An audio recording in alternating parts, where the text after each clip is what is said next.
प्रिय छात्रों नमस्कार। जैसा कि पिछले चैप्टर में हमने जीवोम या बायोम के बारे में बताया था, आज नया चैप्टर पारिस्थितिकी तंत्र या परितंत्र, पारिस्थितिकी तंत्र या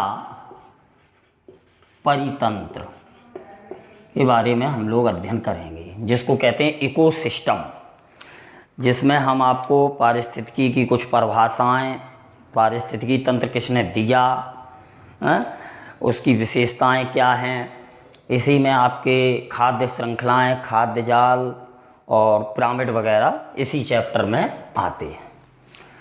तो बात करते हैं पारिस्थितिकी तंत्र की। तो पारिस्थितिकी तंत्र जो है दो शब्दों से मिलके बना है।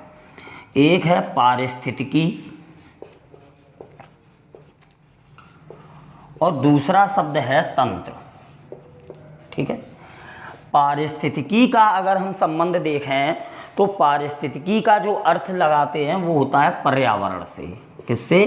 पर्यावरण से।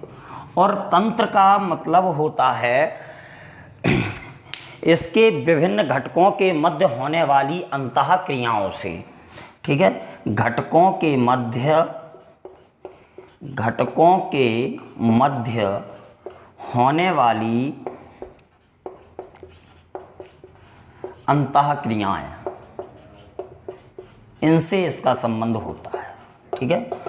मतलब कहने का पारिस्थितिकी तंत्र जो है दो शब्दों से मिलकर बना, पारिस्थितिकी और तंत्र। पारिस्थितिकी का अर्थ अगर हम लें तो पारिस्थितिकी का अर्थ जोड़ा जाता है पर्यावरण से, और तंत्र का मतलब होता है इस पर्यावरण में जितने भी घटक सम्मिलित हैं उनके बीच होने वाली अंतःक्रिया का संबंध। ठीक है।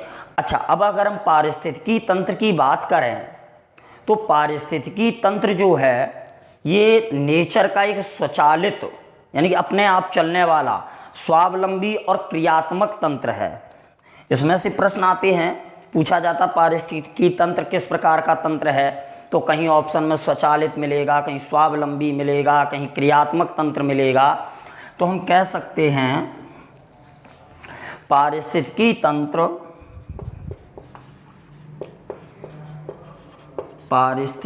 तंत्र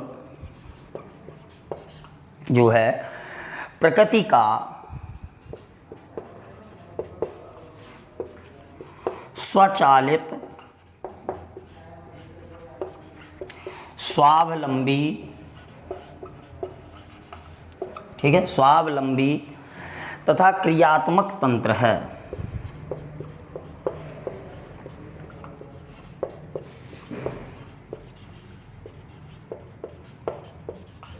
ठीक है।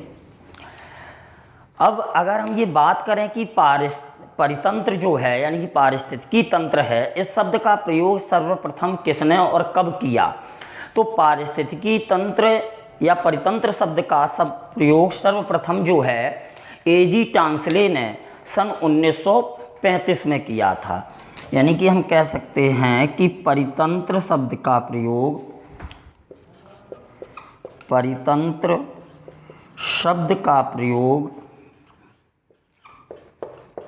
सर्वप्रथम किसने? एजी Tansley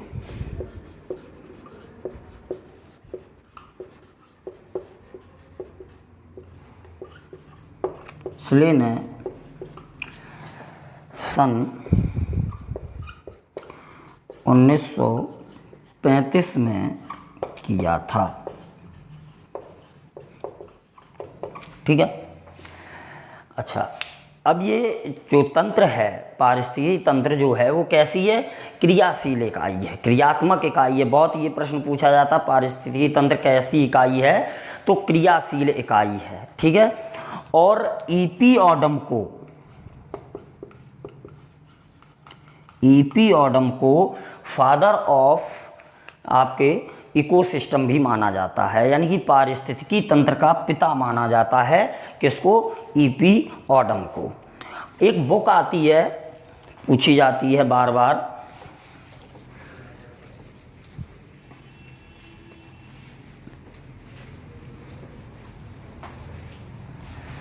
the fundamental of ecology books है द फंडामेंटल ऑफ इकोलॉजी। ये किसने लिखी और कब लिखी? तो फंडामेंटल ऑफ इकोलॉजी जो है ईपी ऑडम ने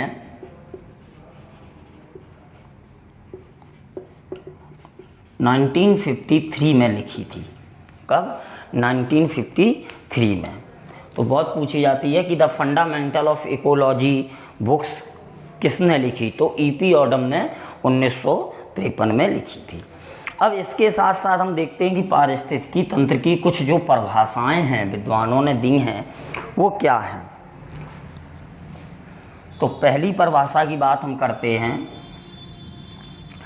कि पारिस्थितिकी तंत्र पर्यावरण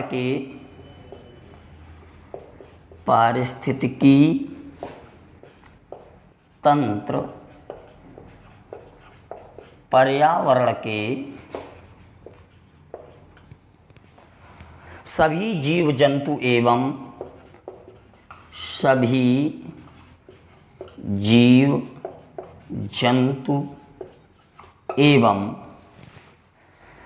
निर्जीव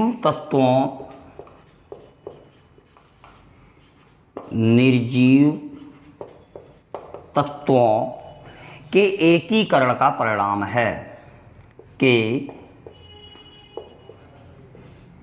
एकीकरण का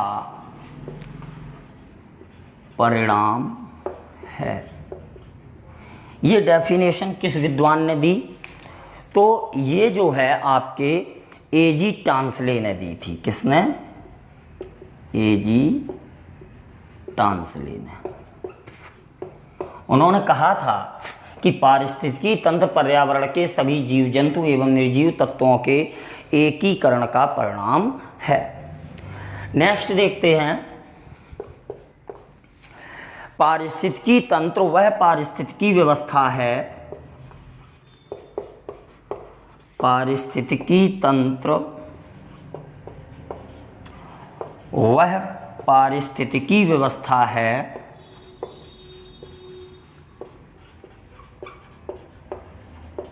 कैसी पारिस्थितिकी व्यवस्था है जिसमें पादप और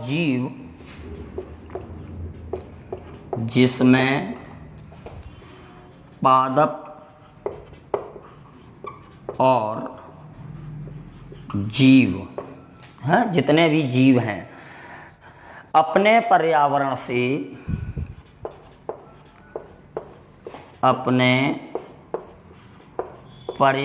से जो इनका पर्यावरण हो पोषक श्रृंखला द्वारा संयुक्त रहते हैं। पोषक श्रृंखला द्वारा संयुक्त रहते हैं। ठीक है। पारिस्थितिकी तंत्र वह पारिस्थितिकी व्यवस्था है जिसमें पादप और जीव अपने पर्यावरण से पोषक श्रृंखला द्वारा संयुक्त रहते हैं। ये बात जो है पीटर हैगेट ने कही थी। किसने? Peter Haggett. ठीक है। नेक्स्ट बात करते हैं पारिस्थितिकी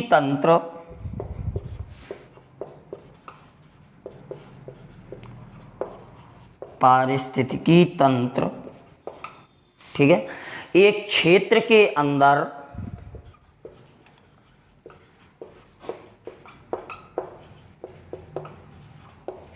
किसके अंदर? क्षेत्र के अंदर, निश्चित क्षेत्र के अंदर समस्त प्राकृतिक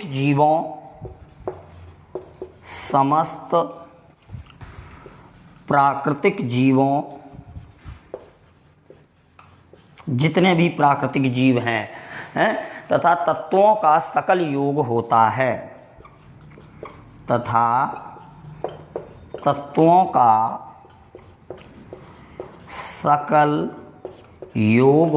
है। ठीक है। पारिस्थितिकी तंत्र एक क्षेत्र के अंदर समस्त पारिस्थितिक जीवों तथा तत्वों का सकल योग होता है। ये बात कहने का जो श्रेय है वो जाता है पार्क को। किसको? पार्क को।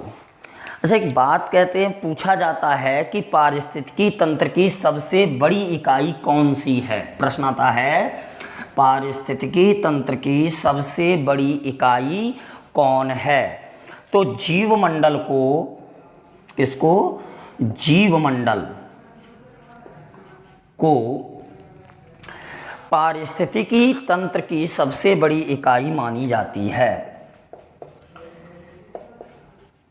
पारिस्थितिकी तंत्र की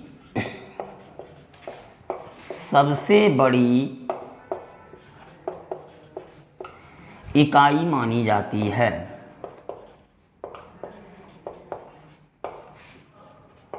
ठीक है, अगर पूछा जाए पारिस्थितिकी तंत्र की सबसे बड़ी इकाई कौन सी है, तो पारिस्थितिकी तंत्र की सबसे बड़ी इकाई जो है जीवमंडल है। अब हम देखते हैं पारिस्थितिक तंत्र में क्या क्या विशेषताएं हैं। बात करते हैं पारिस्थितिक तंत्र की विशेषताओं की। ठीक है,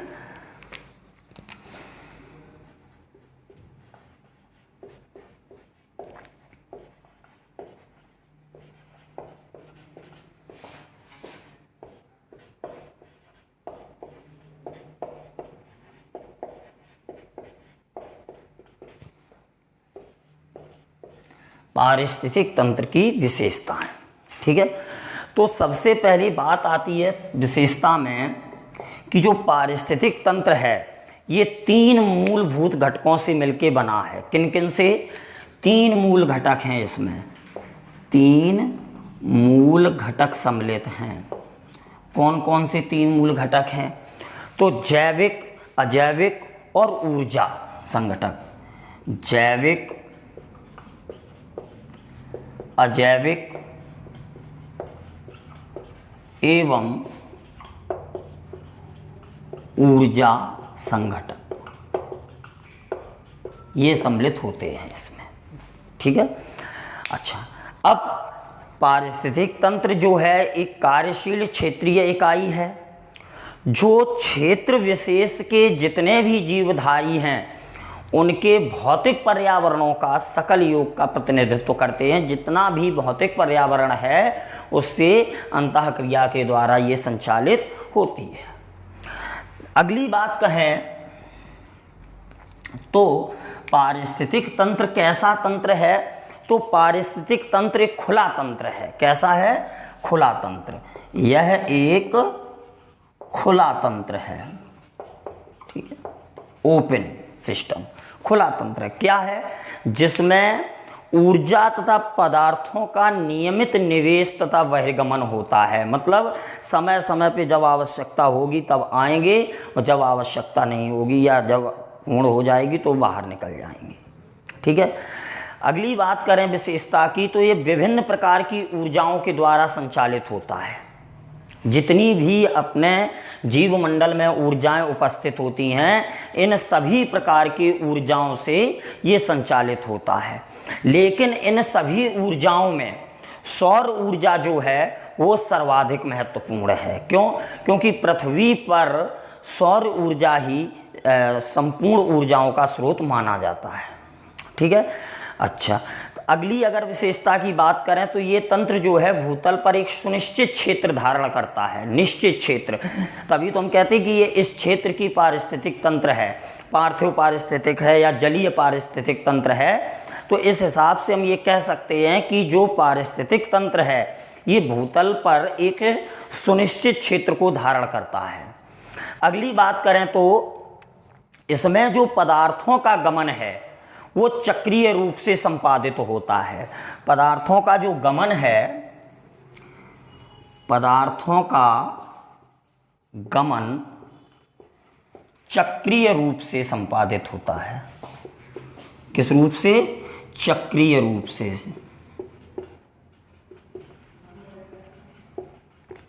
ठीक है,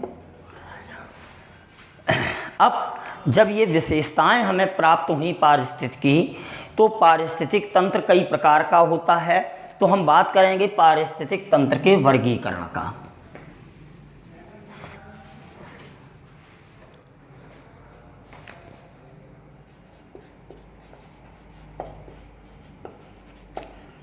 पारिस्थितिक तंत्र का वर्गीकरण।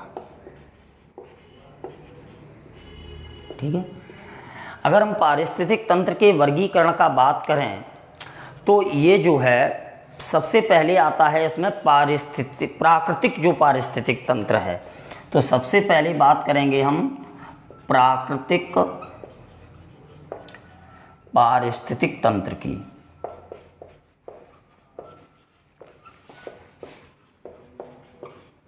ठीक है, प्राकृतिक पारिस्थितिक तंत्र क्या है?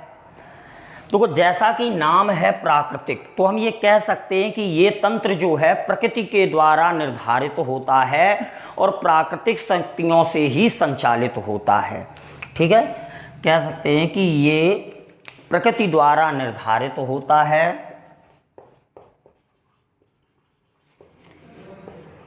प्रकृति द्वारा निर्धारित होता है तथा जब प्रकृति द्वारा निर्धारित होगा तो प्राकृतिक शक्तियों के द्वारा, प्राकृतिक शक्तियों के द्वारा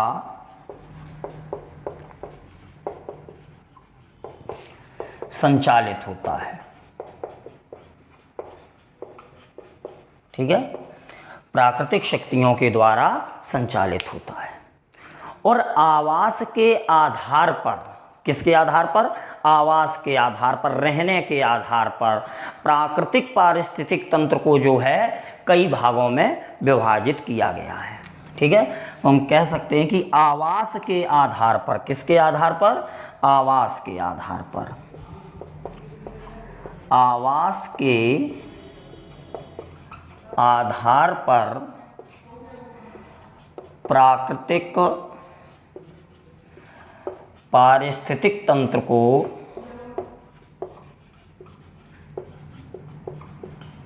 को कई वर्गों में विभाजित किया गया है,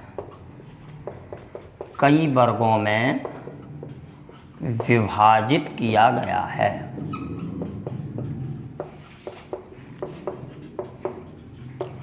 कौन कौन से वर्गों में विभाजित किया गया? तो सबसे पहले बात आती है पार्थिव पारिस्थितिक तंत्र की। किसकी? पार्थिव।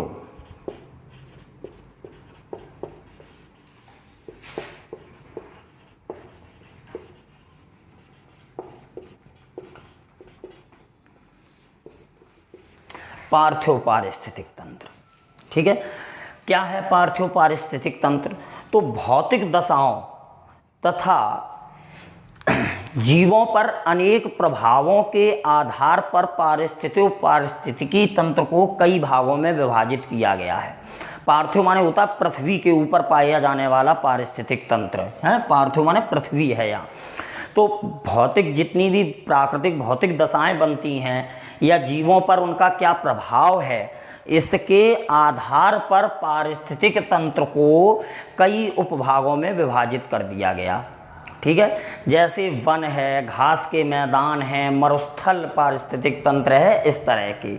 ठीक है, दूसरा इसमें पार्थिव पारिस्थितिक तंत्र के बाद आता है आपका जलीय पारिस्थितिक तंत्र। किसमें?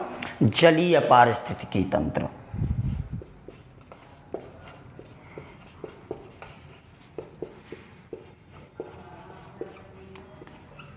ठीक है, जलीय पारिस्थितिक तंत्र। तो जो जलीय पारिस्थितिक तंत्र है इसे दो उपभागों में बांटा गया। पहला है ताजे जल वाले, ताजे जल वाले हैं, जो अच्छे जल में रहते हैं, पारिस्थितिक तंत्र।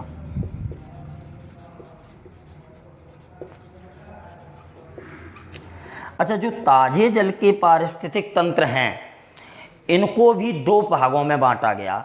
एक होता है प्रवाहित जल वाले। कौन से? प्रवाहित, जिसमें जल बह रहा हो। तो इसके अंतर्गत जो है हमारी नदियाँ और झरने आते हैं। कौन आते हैं? नदियाँ और झरने। ठीक है, इसके बाद दूसरा होता है स्थिर जल वाले।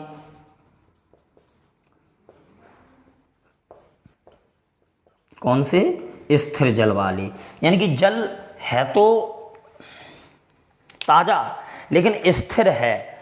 तो स्थिर जल की जब बात करेंगे तो इसमें तालाब है, झील है, ठीक है, तालाब, झील, जलाशय हैं, और आपके दलदल आदि आते हैं इसमें, ठीक। तो बात करेंगे जब जलीय पारिस्थितिकी तंत्र की, तो जलीय पारिस्थितिक तंत्र को भी दो हिस्सों में बांटा। पहला हमने बांटा ताजे जल वाले पारिस्थितिक तंत्र, और दूसरा होता है सागरीय पारिस्थितिक तंत्र। तो जो ताजे जल वाला पारिस्थितिक तंत्र है इसको भी दो खंडों में बांटा है, एक तो प्रवाहित जल और दूसरा स्थिर जल। प्रवाहित जल की बात करें तो प्रवाहित जल में आपके नदियाँ और झरने आते हैं, और स्थिर जल की बात करें तो तालाब, झील और जलाशय आते हैं। अगली बात करते हैं सागरीय पारिस्थितिक तंत्र की। किसकी बात करते हैं? सागरीय पारिस्थितिक तंत्र। ताजे जल का हो गया, तो नंबर 2 देखते हैं आपका सागरीय पारिस्थितिक तंत्र।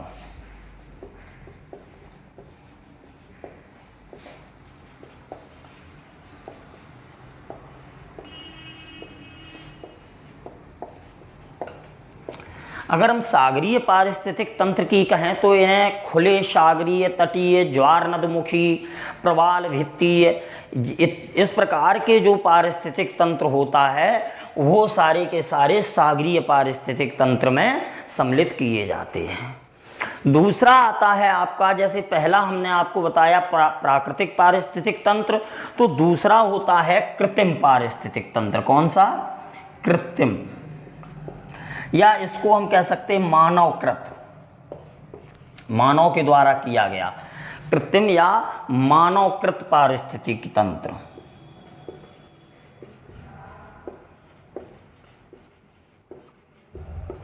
ठीक है, जब हम मानवकृत पारिस्थितिक तंत्र की कहते हैं तो इन तंत्रों में जो है मानवीय हस्तक्षेप रहता है, और जब मानवीय हस्तक्षेप इसमें रहता है तो हमारी जो प्रकृति है वो उसका संतुलन बिगड़ने लगता है। तो हम कह सकते हैं कि इन तंत्रों में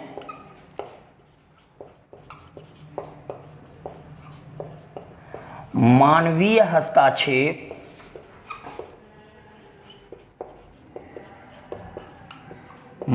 हस्तक्षेप रहता है, जिसके कारण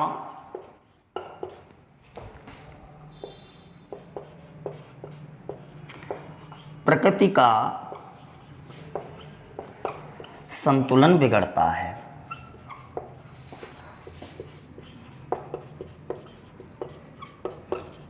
तो कौन सा पारिस्थितिक तंत्र प्रकृति का संतुलन बिगाड़ेगा? कृत्रिम, जो मानव के द्वारा बनाया गया है, क्योंकि इसमें मानवीय हस्तक्षेप है, और मानव जो है अपने भले के लिए सोचता है, पर्यावरण के भले के लिए बहुत कम सोचता है। जैसे कृषि करना, तो इसमें जो उदाहरण हैं वो उदाहरणों में आ जाता है, जैसे चावल, गेहूं, मक्का, चावल, गेहूं, मक्का आदि की खेती। ठीक है, ये सारे के सारे कैसे हैं? मानवीयकृत पारिस्थितिकी तंत्र हैं। ठीक है, और इसमें एक बहुत अच्छा प्रश्न पूछा जाता है कि नगरीकरण किस प्रकार का पारिस्थितिकी तंत्र है। तो जो नगरीकरण है, बहुत इंपॉर्टेंट प्रश्न है, नगरीकरण कृत्रिम पारिस्थितिक तंत्र का उदाहरण है। ठीक है, अब यहाँ ये जरूरी नहीं कि केवल चावल, गेहूं, मक्का आदि की खेती, कोई और भी उदाहरण दे सकते हैं। चावल, गेहूं, मक्का के आगे चने की खेती दे रहे हैं, किसी भी प्रकार का मतलब कृषि से संबंधित उदाहरण दे सकते हैं, क्योंकि वो मानवकृत है। जब मानवकृत है तो मानव केवल अपनी फसल को, उपज को बढ़ाना चाहता, वो ये नहीं देखता कि हमारा प्रकृति का संतुलन जो है वो उसके साथ बिगड़ रहा। क्यों? क्योंकि वो विभिन्न प्रकार की खादें, कीटनाशक इनका प्रयोग करता है, और ये सारे के सारे प्रयोग जो हैं हमारी प्रकृति को का जो संतुलन है उसको बिगाड़ देते हैं। ठीक है, अब इस पे नियंत्रण कैसे किया जाता है पारिस्थितिकी तंत्र पे, तो बात करते हैं पारिस्थितिक तंत्र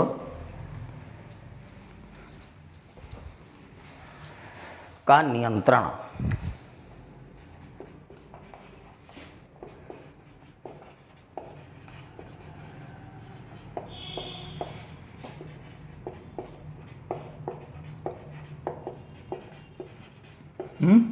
पारिस्थितिक तंत्र का नियंत्रण। तो देखो, पारिस्थितिक तंत्र का जो एक चरण है वो दूसरे चरण के साथ जुड़ा हुआ है। क्यों? श्रृंखलाबद्ध है, निश्चित क्रम में है और हमेशा घटित होने वाला है। तो पारिस्थितिक के जितने भी चरण हैं, वो जितने भी स्टेप हैं, वो एक दूसरे के साथ जुड़े हुए रहते हैं। ठीक है, तो इनमें जो है स्वनियंत्रण की प्रवृत्ति पाई जाती है। बहुत अच्छा प्रश्न है, ध्यान रखेंगे। पारिस्थितिक तंत्र में जो है स्वनियंत्रण की प्रवृत्ति पाई जाती है। स्वनियंत्रण की प्रवृत्ति पाई जाती है। ठीक है, स्वनियंत्रण, खुद नियंत्रित होने वाला तंत्र। ठीक है, अब इसके चरण कौन कौन से हैं, कौन कौन से स्टेपों से पारिस्थितिक तंत्र गुजरता है जो एक दूसरे से संबंधित है। तो पहला है ऊर्जा का संग्रहण। ऊर्जा का संग्रहण। ठीक है, दूसरा है आपका उत्पादों द्वारा भोजन का उत्पादन। ठीक है, जो उत्पादक हैं उनके द्वारा भोजन का उत्पादन, उत्पादकों के द्वारा भोजन का उत्पादन। ठीक है, तीसरा आपका इसमें आता है भोजन के रूप में उपभोक्ताओं के द्वारा ऊर्जा का संग्रहण। ठीक है, भोजन के रूप में, भोजन के रूप में उपभोक्ताओं के द्वारा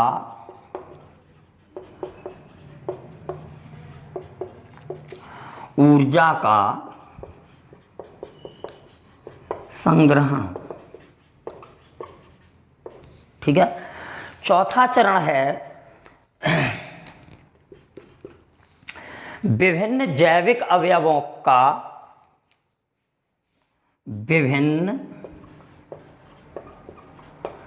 जैविक अवयवों का, जितने भी प्रकार के जैविक अवयव हैं का मल त्याग, निष्कासन।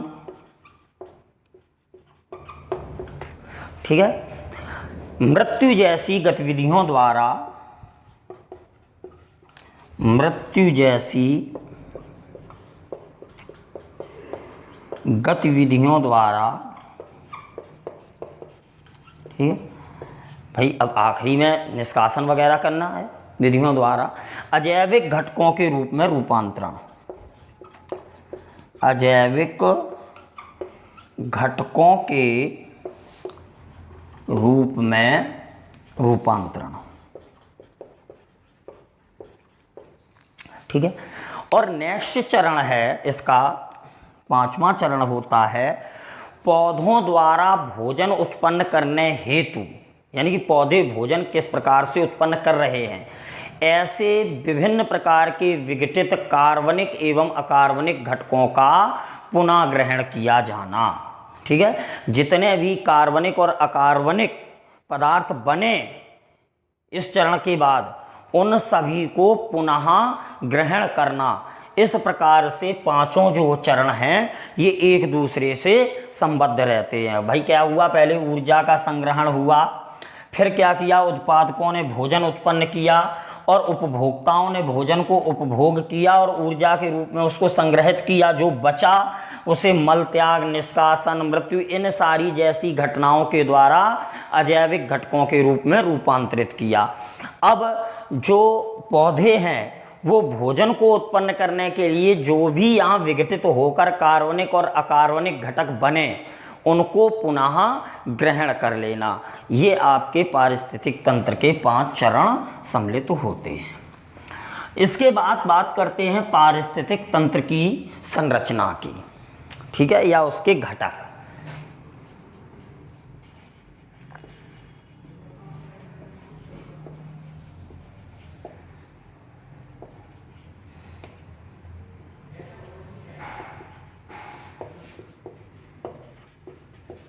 ठीक है, तो पारिस्थितिक तंत्र की जो संरचना है ये इसको जो है कार्यशीलता के आधार पर, क्रिएटिविटी के आधार पर ईपी ऑडम ने इसको वर्गीकृत किया था। और जब इसको वर्गीकृत किया तो उन्होंने इसको 2 खंडों में विभाजित किया। कितने खंडों में? 2 खंडों में। पहला खंड था जैविक घटक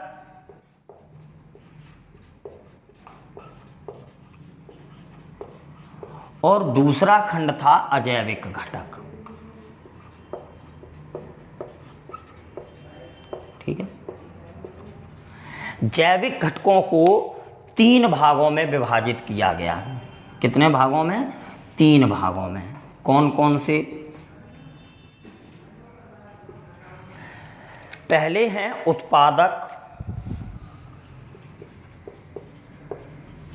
दूसरे इनको उपभोग करने वाले यानी कि उपभोक्ता, और तीसरे हैं अपघटक। अब उत्पादक जो हैं वो 2 प्रकार के हैं। कितने हैं? 2 प्रकार के। कौन कौन से? एक होते हैं प्रकाश संश्लेषी और दूसरे हैं रसायन संश्लेषी।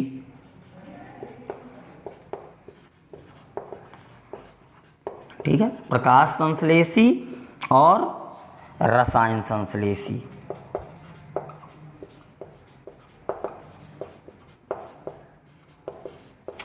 अब उपभोक्ता की बात करें तो इनको 3 खंडों में विभक्त किया गया।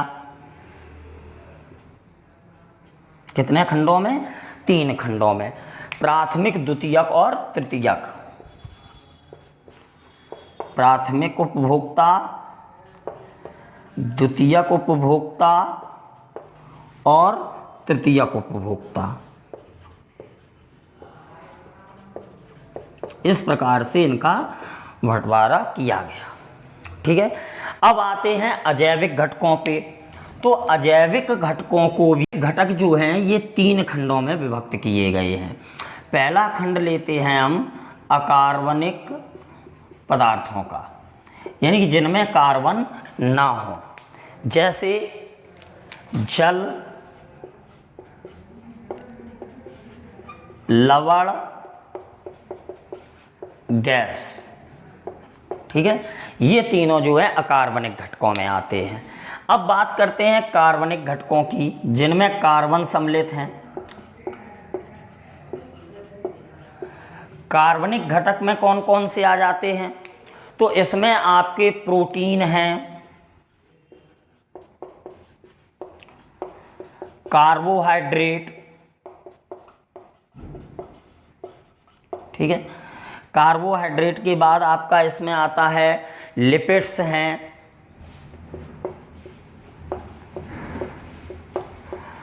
यूरिया है, और इसी में आपके ह्यूमस को भी सम्मिलित किया जाता है। इसके बाद आते हैं आपके भौतिक घटक। कौन से? भौतिक घटक। ये भी अजैविक होते हैं। तो भौतिक घटकों में कौन कौन शामिल है? आपके प्रकाश है, ताप है, वायु है, और आपके इसमें विद्युत भी सम्मिलित होती है। इस प्रकार से पूरा जो है पारिस्थितिक तंत्र निर्मित होता है।